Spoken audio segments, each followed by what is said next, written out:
I think it is a strategy in his mind, but more of it in sort of normal world, we call it tactics. He does have an idea of what he wants to do, which is he wants to be uniter of all these great lands that Russia had and then the Soviet Union had, and now has been squandered away, and he always feels that the West is really responsible for this kind of losses, the end of the Cold War and other instances. So what he's doing is he's bringing back that Russian glory, the grandeur of the nation. And I think that is his strategic goal. And the way he achieves it in small tactical incursions into territories that he thinks he can take. For example, in 2008, there were two parts of Georgia that was taken away from Georgia, Abkhazia and South Ossetia.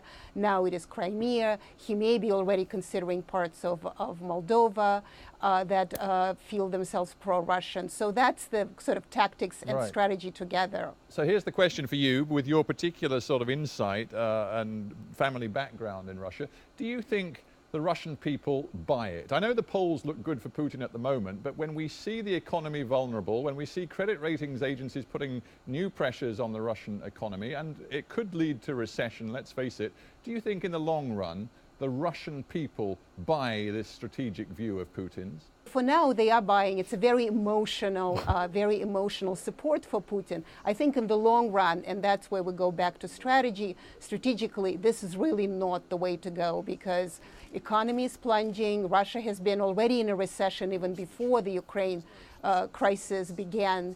And very soon, what kind of a great country you have if you really have to tighten your belts and be poor again. And Russia hasn't experienced poverty for at least 15 years now. Speaking as a member of the Khrushchev clan, I just wonder what your reaction to Putin's mindset is.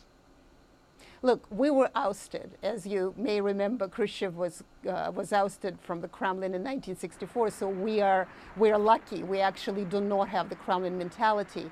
I think what he means is that, his idea of Russian greatness is size does matter. I mean, that's a lot of Russians believe. I think that's one of the reasons they support in Crimea, they support the annexation, because they want to be part of the great Russia versus the small Russia, the another name for Ukraine. Russians do not want to be part of a small country, and Putin really channels this kind of attitude, sort of a new imperial attitude. So as for the Cold War, that's such an important point about this sort of imperial desire that we see from the Kremlin. How far can it go? I mean, how worried should people in other parts of Eastern Europe, particularly those with a Russian or Russian-speaking minority, how worried should they be today? I don't think he's going to go further than he has for now.